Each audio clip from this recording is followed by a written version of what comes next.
পড়ে গেছে, তাহলে এটা সহ মার কাছে নিয়ে যাও, মা ওয়াশ করে দেবে। আসসালামু আলাইকুম প্রিয় ভাই বোনেরা, আজকে বাসা রং করতেছি। গত 1 মাস ধরে মিস্ত্রি বলতেছিলাম আর কি, এখানে এত চাপ, এখানে কাজের, হ্যাঁ মিস্ত্রি এমন দায়িত্ব মানে। এরপর আমি বললাম যে আমি ব্যায়ামও করে ফেলাই, রঙও করে ফেলাই। রঙের একটা গল্প আছে, মনে হয় 2005 সালে আর কি। আমি এক আফগানির সাথে কাজে গেছি আর কি।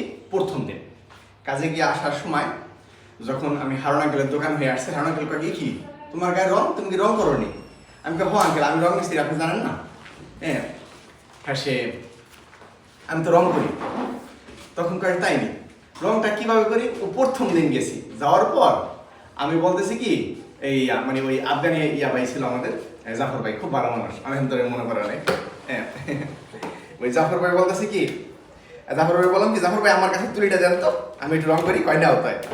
হ্যাঁ আমি শুরু করছি, শুরু করার পর দেখি এইভাবে না, এইভাবে রং করবা। 2-3 বার শিখাই দিছে আমারে, শিখেছি। হ্যাঁ একটু একটু রং করছি আর নিচে মশা দিছি আর কি, নিচে মশা দিছি আর এই আর কি, নিচে মশা দিছি। আর ওই একদিনই আসছি, হারুন আঙ্কেল আমার এই গায়ে রঙের দেখা আমাকে বলে কি তুমি কি রং করো নি? আমি কি বললাম আপনি জানেন না আঙ্কেল? হ্যাঁ আমি বাসায় যাই হাঁটতে পারি না, টপ করে আঙ্কেলে ফোন দেওয়া লাগছে, কবে দূর কই গেলা? আমি এই যে বাসায়, তাড়াতাড়ি আসো, এই রঙের কাজ পেয়ে গেছি। ভদ্র ভাই আমাদের সান্তা কলমার, এই ভদ্র ভাই তার একটা রুম রং করাইব। হ্যাঁ রুম দেখতে গেলাম, ভদ্র ভাই আমার যে গেল আমার মাটেরিয়ালগুলা কোথায়?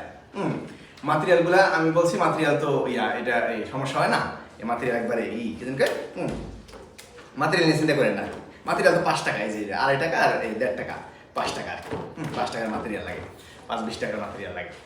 হ্যাঁ ভদ্র ভাই রং কিনে দিছে, আমি ওই রুমটা রং করছি, আমার 70 ইউরো দিছে, তাহলে 20 টাকার মাটেরিয়াল কিনছি, 50 টাকা লাভ হয়ে গেছে 3 ঘন্টার ভেতরে, মিস্ত্রি হয়ে গেছি। এরপরে শাহ আলম ভাই রেস্টুরেন্ট কিনছে আমাদের বিক্রমপুরের, শাহ আলম ভাই রেস্টুরেন্ট কিনছে। হ্যাঁ রেস্টুরেন্টে কাজের কথা বলতেছে। হ্যাঁ আমি মনে মনে ভয় পেয়েছি, আমি তো রং জানি না কিভাবে রং করে। তখন মানে হ্যাঁ রেস্টুরেন্ট রং করতে গেলাম, এখানে 3টা বেজে গেছে, রং করছি, পর দেখি কি দাগ দাগ হয়ে রয়েছে। আমি কই কি আল্লাহ, এখানে কি মনে হইবে না, দাগ তো সরতেছে না, কি মনে হইবে না, কি মনে হইবে না, দাগ তো সরতেছে না। হ্যাঁ ক্লান্ত হয়ে আমি কি যাই খেয়ে হিগা, খাইয়া এদি সব দাগ মিশে গেছে গা, এমন জাহর ধরছে আমি তো মিস্ত্রি হয়ে গেছি গা। তখন আমি এই রং শিখে গেছি গা, এই দাগ তো থাকে না শুকানোর পর। হ্যাঁ সেখানে আরো 3-4 জন যুবক ছিল এই রেস্টুরেন্টেরই, এরা কয় ভাই আমার কাজটা শিখিয়ে দিয়ে না, আমি নিজেই কাজ পাই না, হ্যাঁ কি শিখামো? আমি বলি সমস্যা নেই, এইভাবে কাজ করবেন একদম বলা কি। এরপরে আরেকটা কাজ পাইছিলাম আফজাল বাড়ি, আফজাল বাড়ির বাসা, আফজাল বাড়ি একটা বাসা কিনছে পর এখন বলতেছে রং করাইবো। হ্যাঁ আমার বন্ধু আছে মিজান ভাই, আরেক বড় ভাই আছে পান্নু ভাই, আমাকে উবাইদুর রং পারে। এখানে আমি হ্যাঁ কইতেছি কি ভাই আমি কিন্তু রং পারি না, আমার এখানে ঝামেলা হেলায় না। কয় কি আপনি খালি কইবেন আপনি মিস্ত্রি, রং করবো আমরা, রং করতে কি লাগেনি, জানা লাগেনি, আপনি খালি কইবেন আমি রং জানি, আপনি দেখাই আমরা কন্ট্যাক্ট নিয়ে হেলাম। আর আসছে নাই, হেরপাং করলাম যে কোন বাসা, কয় এই বাসা, কত 280 টাকা কত জানি না কি 260 টাকা জানি, মানে কন্ট্যাক্ট নেওয়া হলো। আমি মিজান ভাই আর পান্নু ভাই এই 3 জনে মিললা রং করে হেলাইছি আর কি, রং করে ভাগযোগে টাকা নিয়ে নিছি আর কি, টাকা নিয়ে নিছি। তো যারা আমরা নতুন আসছি তারা চাইলে এই রঙের কাজটাও নিতে পারি।